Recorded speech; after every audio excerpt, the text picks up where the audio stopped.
하나님 말씀 봅니다. 하나님 말씀 사무엘상 13장 15절 하반절부터 23절까지입니다.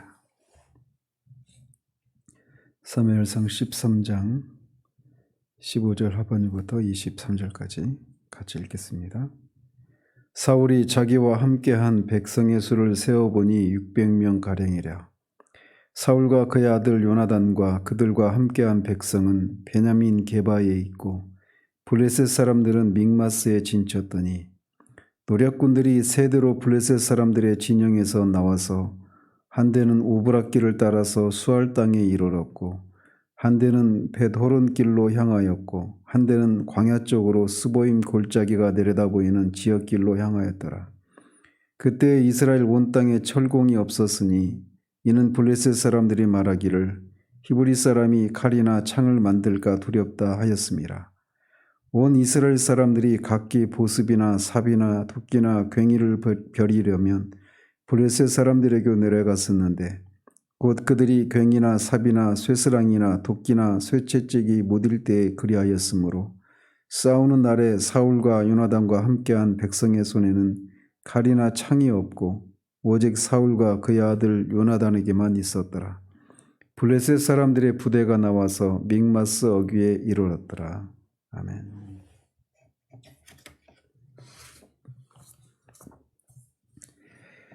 어제는 사울이 출전을 앞두고 백성들이 흩어지고 블레셋 군들은 점점 다가오는 상황에서 그 백성들의 두려움을 잠재우기 위해서 또 용기를 불어넣어주기 위해서 제사장인 사무엘이 드려야 할 제사를 자신이 직접 드렸다가 사무엘로부터 책망을 받고 왕위가 폐위될 것이다 라고 하는 예언을 들은 내용까지 살폈습니다. 사무엘은 이렇게 사울을 책망하고 왕위가 하나님의 마음에 맞는 사람에게 옮겨질 것이라 라고 하는 예언을 하고 길갈을 떠나 베냐민 기브아로 돌아갑니다. 그리고 나서 사울이 자기와 함께한 백성의 수를 세어봤더니 600명가량이었다라고 기록을 합니다. 제가 어제 그 사울이 제사를 드렸던 때 600명이었다고 숫자를 잘못 말씀드린 것 같은데 그걸 정정합니다. 사울과 함께했던 백성의 숫자가 처음부터 600명이었던 건 아니죠. 그래서 원래 상비군으로 사울이 2000명을 데리고 있었고 요나단이 1000명을 기브아에서 이렇게 데리고 있었는데 그 상비군 2000명과 또 모집을 해서 모은 그런 군대들도 분명히 있었을 것이니까 최소한 이 600명보다는 많았을 거란 말이죠. 제사를 드릴 그 당시까지만 해도. 그런데 어쨌든 백성들이 두려워서 도망가자 용기를 북돋워주기 위해서 제사를 드렸지만 겨우 600명가량만 남았다라고 하는 것은 그의 의도가 실패했다라고 하는 것을 여기서 보여주고 있는 겁니다. 특별히 이 600명의 군사력은 앞에 사울이 처음 보유했던 2000명의 군사력에 비하면 현저하게 많이 감소된 그런 상태라고 할 수가 있습니다. 그래서 이 상비군 2000명과 또 모집을 해서 새롭게 모인 그런 많은 군사들이 있었을 때도 사절에 보면 그렇게 모였을 때 7절에 보면 블레셋 사람들을 보고 막 그 백성들이 두려워 떨어가지고 산이나 굴이나 이런 데로 막 숨고 심지어 요단강 건너까지 이렇게 넘어가는 그런 상황이었는데 600명밖에 남지 않은 상황입니다. 그리고 600명가량의 그 군사와 해변의 모래같이 많은 이 블레셋 군대와 싸운다라고 하는 것은 이건 진짜 그야말로 이 계란의 바위치기와 같은 그런 상황인 것이죠. 그런데 사무엘서 기자가 이렇게 이 숫자를 특정하고 있는 것은 실제로 600명가량이 남아있기 때문이기도 하지만 이 사무엘서 기자는 왜 이 이스라엘의 초대 왕인 사울이 폐위가 되고 다윗에게 그 왕위가 넘어갔는가 이거를 독자들에게 얘기해 주고자 하는 것입니다. 그래서 인본주의적인 그런 사울이 하나님으로부터 버림을 받고 하나님의 마음에 맞는 그래서 신본주의적인 그런 다윗에게 왕위가 넘어가게 된 그런 것들을 계속 얘기해 주는 것이 이 사무엘서 기자가 전달하고자 하는 중심 메시지란 말이에요. 그래서 이 600명이라고 하는 숫자도 다윗과 연관이 되어 있는 숫자이기도 합니다. 그래서 23장에 보면 다윗이 사울에게 쫓겨서 도망 다닐 때 그를 따랐던 백성의 숫자가 600명입니다. 그래서 사울에게도 600명이 있고 다윗에게도 600명이 있는 그런 상황인 것이죠.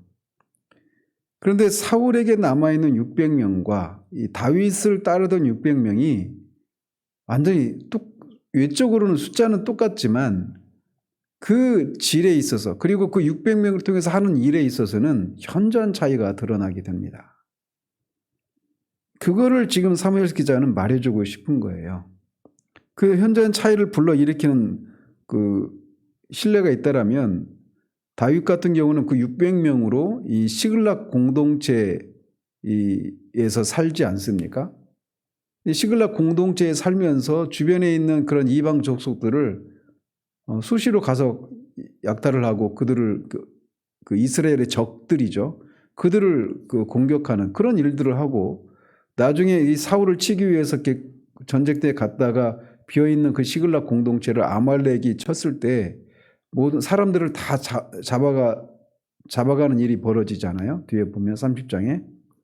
그랬을 때 그 600명을 가지고 아말렉 공동체를 아말렉 군을 물리치고 포로들을 온전히 그대로 회수하고 많은 전리품을 가지고 돌아오는 그런 승전을 이루기도 한단 말이죠. 그 차이가 뭐냐? 똑같은 600명이라도 거기 하나님이 그들과 함께 하시고 그들의 삶에 개입하시는 거 아닌가? 이것에 의해서 그런 현저한 결과가 초래되었던 것입니다. 그거를 지금 말해주고 싶은 겁니다. 그래서 이런 사실은 뒤에 14장 6절에 이 사울의 아들 요나단이 여호와의 구원은 사람의 많고 적음에 달리지 아니하였다 이렇게 말하는 것을 통해서 실제로 그 차이가 드러나게 됩니다. 그래서 이제 내일 살피겠지만 이 요나단이 이 상황에서 방금 말씀드린 것처럼 여호와의 구원이 사람이 많고 적음에 달려 있지 않다 이렇게 고백하는 것이 얼마나 그런 말도 안 되는 상황 가운데서 한 말인가라고 하는 것을 이 사무엘서 기자는 독자들에게 말해주고 싶은 거예요. 겨우 600명의 이 군대를 두고 병거가 5기가 되어 있지만 어쨌든 여기 기록된 대로는 병거가 3만 대, 마병이 6,000명, 백성들은 해변에 모래와 같이 많다. 이렇게 묘사된 이 블레셋 군대와 600명이 맞서 싸운다고 생각해 보십시오. 이건 말도 되지 않는 그런 상황이란 말이죠. 근데 그런 상황에서 요나단이 여호와의 구원이 사람이 많고 적음에 달려있지 않다. 이렇게 말하는 겁니다. 그래서 나중에도 이제 계속 이스라엘 역사에서 우리가 열왕기서를 이렇게 살펴보면 결정적인 차이는 그거예요. 여호와 하나님께서 이스라엘과 함께 하시느냐, 함께 하시지 않느냐. 이것이 전쟁의 승패를 가르는 결정적인 그런 원인이다. 동력이다, 이유라고 하는 것을 수도 없이 많이 보게 되는 것이죠. 어쨌든 그렇게 600명가량이 남았는데 16절에 보면 사울의 아들 요나단과 사울과 함께했다 이렇게 요나단이 사울과 함께했다 이렇게 말하고 있어서 베냐민 기브아에 있었던 이 요나단이 사울과 이렇게 합류한 것을 볼 수가 있습니다. 이 베냐민 기브아와 이 베냐민 게바는 한 2km 정도 떨어져 있는 그런 곳이라고 합니다. 그래서 거의 이제 같은 지역으로 이렇게 말을 할 정도로 가까운 거리여서 어떤 번역본은 이 게바를 그냥 기브아다 이렇게 표기하기도 합니다. 그리고 이에 맞서서 블레셋 사람들은 믹마스에 진을 쳤습니다. 그리고 노략군들이 세대로 나눠서 블레셋 사람들의 진영에서 나왔다라고 말합니다. 노략군들은 이 블레셋 군대의 본대가 아니라 거기서 나오는 어떤 기동 타격대와 같은 선발대 또는 돌격대와 같은 그런 군대를 말합니다. 근데 이 노략군들이 이 기동 타격대와 같은 선발대가 블레셋 사람들이 진영에서 나왔는데 세대로 나누어서 이스라엘을 그렇게 포위해 오는 겁니다. 한 대는 오브랏길을 따라서 수알 땅에 이르렀고 다른 대는 베토른 길로 향했고 한 대는 광야 쪽으로 스보임 골짜기가 내려다 보이는 지역길로 향했다. 이렇게 말을 합니다.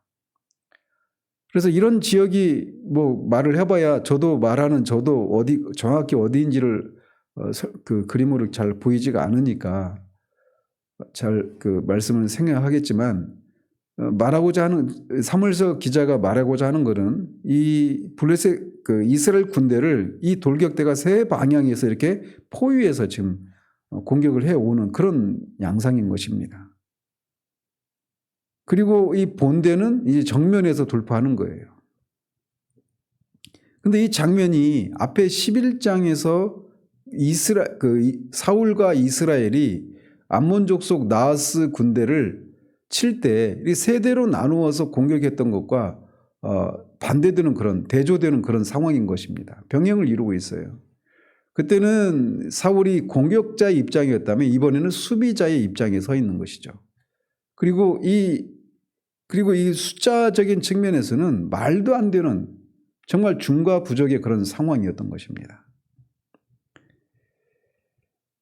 사실 이 블레셋 군대의 숫자와 이스라엘 군대의 숫자는 말씀드린 것처럼 대적할 수가 없는 상황이었지만 블레셋 군대가 이렇게 전략적인 측면에서도 그냥 그 숫자로 그냥 밀어붙이는 것이 아니라 전략적으로 세 대에 나눠서 이 동서남 이렇게 그 세 방향에서 포위에 들어오고 또 본대는 앞에서 치는 그런 전략적인 측면에서도 이 이스라엘 군대를 압도하는 그런 양상이었던 겁니다. 그렇기 때문에 그런 상황에서 이스라엘이 블레셋 군대를 물리친다?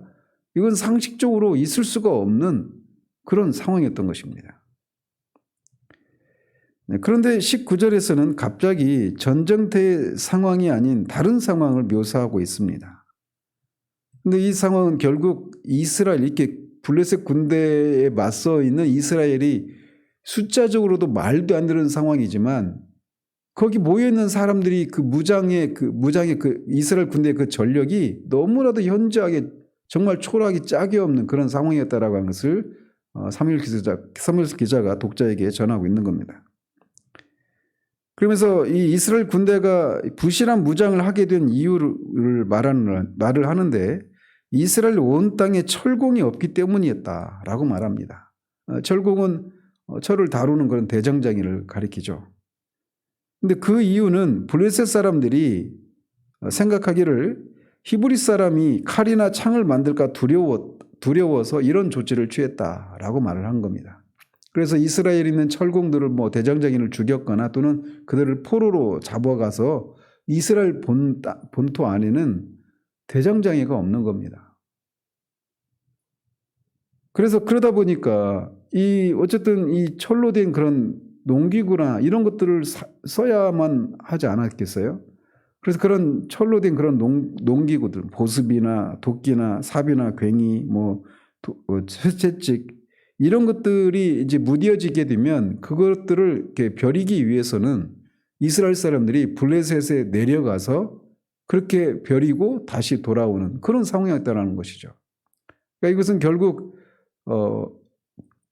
경제적으로도 이스라엘이 블레셋에 예속되어 있는 그런 상황을 말해주고 있는 겁니다. 그런 상황이다 보니까 이렇게 블레셋과 맞서 있는 초라하기 짝이 없는 숫자의 이스라엘 군대가 사울과 요나단 이외에는 칼과 창이 없는 그런 군대였어요. 정말 말도 안 되는 거죠. 그래서 이 이스라엘 백성들이 이스라엘 군대의 그 무장 실제 보면 사울과 요나단 이외에는 칼과 창이 없고 나머지 백성들은 다 어떤 몽둥이나 여기서 언급된 그런 농기구들 이런 것들을 가지고 전쟁을 치르고 있는 겁니다. 근데 이스라엘 백성들은 오늘날의 전차에 해당되는 그런 병거가 3만 대 오게 되었으니까 1000대에서 3000승 정도 되는 그런 탱크로 무장하고 있고 그런 상황인 거예요. 수를 헤아릴 수 없이 많은 그런 군대가 있고 또 이들은 또 철공이 블레셋에 있으니까 철제 무기로 무장되어 있었겠죠. 그래서 사무엘서 기자는 이렇게 이스라엘이 가지고 있는 숫자적으로나 질적으로나 현저하게 초락이 짝이 없는 이스라엘 군대의 그 문제점을 이렇게 노출시키고 있는 겁니다.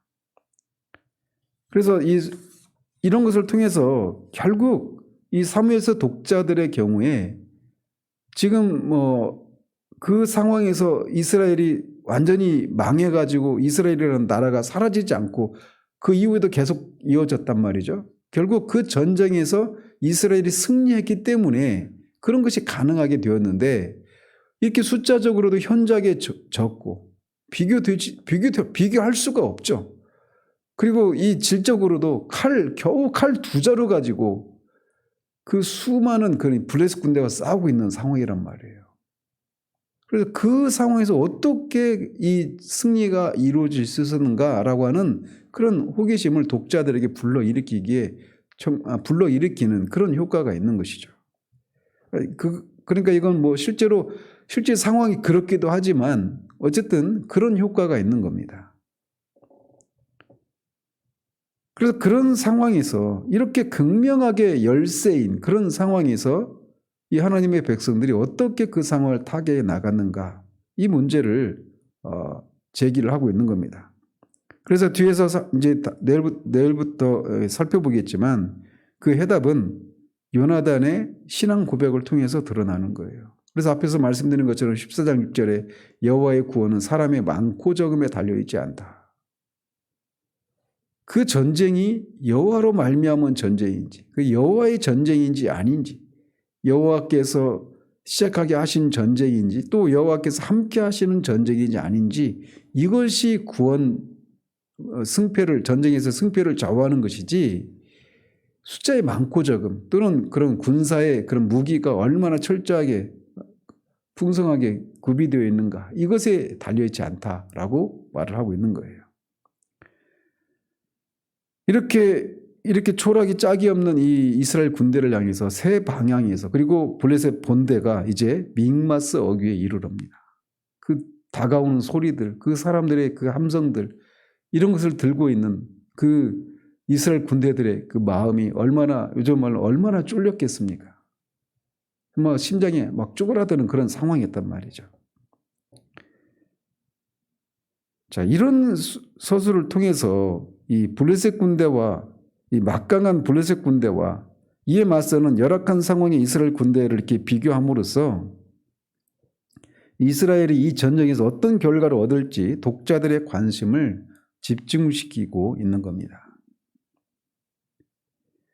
어쨌든 오늘 이 본문에서 우리가 발견할 수 있는 것은 하나님을 떠나서는 왕이 아니라 그 무엇도 결코 안전이나 평안을 보장해 주지 못한다는 사실을 우리에게 말해주고 있습니다. 그래서 이스라엘 백성들이 사울이 나하스를 물리치는 그런 전적이 있음에도 불구하고 다 두려워하고 도망간단 말이죠. 인간 왕이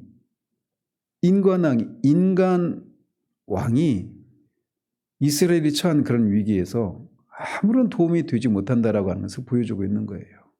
그리고 이런 현저하게 줄어들려는 이런 군대를 통해서 엄청난 그런 블레셋 군대를 물리치는 이 장면을 통해 전쟁의 승패가 여호와께서 함께 하시느냐 아니냐, 이것을 가지고 보여주고 있는 겁니다. 극명한 사례가 앞에 이 사사기 6장에서 기드온과 함께했던 300명에 불과한 기드온의 그 용사를 통해서 모압 군대 그 18만 이상이 넘는 그 모압 군대를 물리치는 그런 사례가 있지 않았습니까?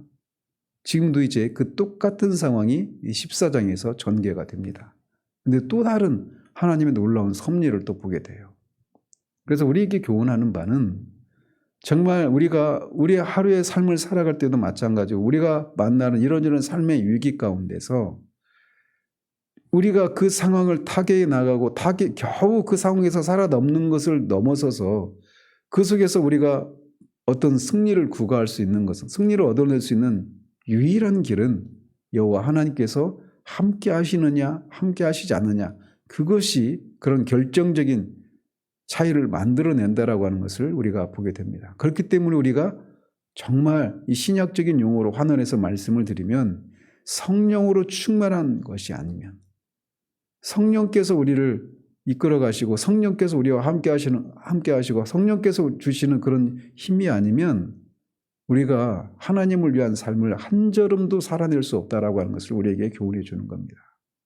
그러므로 우리가 오늘 또 기도 가운데 우리에게 주어진 하루를 살아갈 때 그것을 하나님을 위해서, 하나님 우리를 통치하시고 우리를 다스리신다라고 하는 그런 실제로 드러내는 그런 삶을 살기 위해서 성령으로 충만케 해주시기를 우리가 구하며 그렇게 나아가는 우리들 되기를 바랍니다. 기도하겠습니다. 하나님 아버지, 사무엘서 기자가 이 블레셋 군대에 맞서고 있는 이스라엘 군대의 그 숫자적인 측면에서나 질적인 측면에서 정말 말도 안 되게 중과부적인 그런 상황을 묘사하고 있는 것을 봅니다. 그 상황에서 이스라엘이 완전히 괴멸되지 않고 살아남을 수 있었던 것은 이제 내일 살피게 될 요나단의 신앙 고백, 여호와의 구원이 사람이 많고 적음에 달려있지 않다. 여호와께서 함께 하시면 아무리 불가능한 상황같이 보이는 상황에서도 살아남는 것을 넘어서서 승리를 구가할 수 있다라고 하는 것을 교훈하고 있는 내용을 살피게 되었습니다. 마찬가지로 오늘도 우리에게 주어진 이 삶의 자리에서 주님을 위한 삶을 살아가기 위해서 우리가 성령으로 충만함을 입지 않으면 주님을 위한 삶을 한 걸음도 살아낼 수 없음을 우리가 기억하고 성령으로 충만함을 받기를 소원하며 또 갈망하며 이 시간 주님 앞에 나아갈 수 있도록 도우시옵소서. 그리고 그런 우리들에게 정말 성령으로 충만케 해주셔서 우리에게 주어진 이 날을 주님을 위해서 힘있게 살아갈 수 있는 이 하루 될 수 있도록 도와주시기를 원합니다. 예수 그리스도 이름으로 기도합니다.